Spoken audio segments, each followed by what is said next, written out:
இப்போது சமாதான ஏஜி சபையின் தலைமை போதகர் பாஸ்டர் ஆர் கிளாரன்ஸ் மருதையா அவர்கள் தேவனுடைய செய்தியை கொண்டு வருவார்கள். கிறிஸ்துவுக்கு அன்பானவர்களே, இந்த நாளிலேயும் இந்த ஊடகத்தின் மூலமாக உங்களை சந்திப்பதில் மகிழ்ச்சி அடைகிறேன்.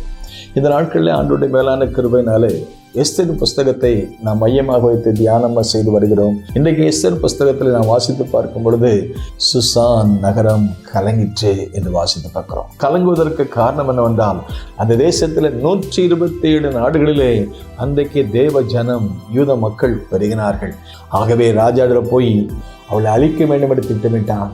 இதனால என்ன திட்டம்? அந்த தேவ ஜனங்களை சிறியோர் பெரியோர், அங்கிருந்த அவளுக்கு உண்டான எல்லா உடைமைகள், உயிர் சேதம், பொருள் சேதம் எல்லாவற்றையும் காலி பண்ண வேண்டும் என்று அந்த ஆமான் சட்டத்தை வாங்கினான். இதை குறித்து எஸ்தர் 3:13 சொல்லப்படுகிறது.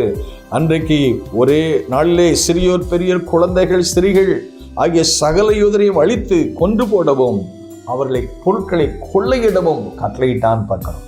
அப்படிப்பட்ட சூழ்நிலை சுசான் நகரம் கலங்கிற்று. ஆனால் அந்த சமயத்தில் ஒருவேளை கலக்கம், பயம், நடுக்கம், மொர்தெகாய்க்கு கலக்கம், மொர்தெகாய்க்கு பயம், எஸ்தருக்கு பயம். அப்படி சமயத்தில் அவங்க அழுதாங்க, தேவ சமூகத்தை தேடினாங்க. வேதம் அழகா செய்கிறது.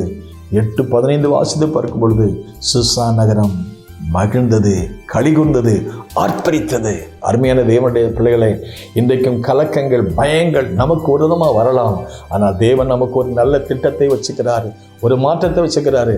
காரியம் மாறுதலாய் முடியும். நமக்கு ஒரு விதமாக எதிரிகள் எழுமட்டும், சத்துக்கள் வரட்டும், திட்டங்கள் வரட்டும், சட்டங்கள் வரட்டும், நிச்சயமா கர்த்தர் நம்முடைய பட்சத்தில் இருந்தால் நமக்கு ஒரு விதமாக இருப்போம். யார் 8:15 சொல்கிறது, சுசான் நகரம் மகிழ்ந்தது.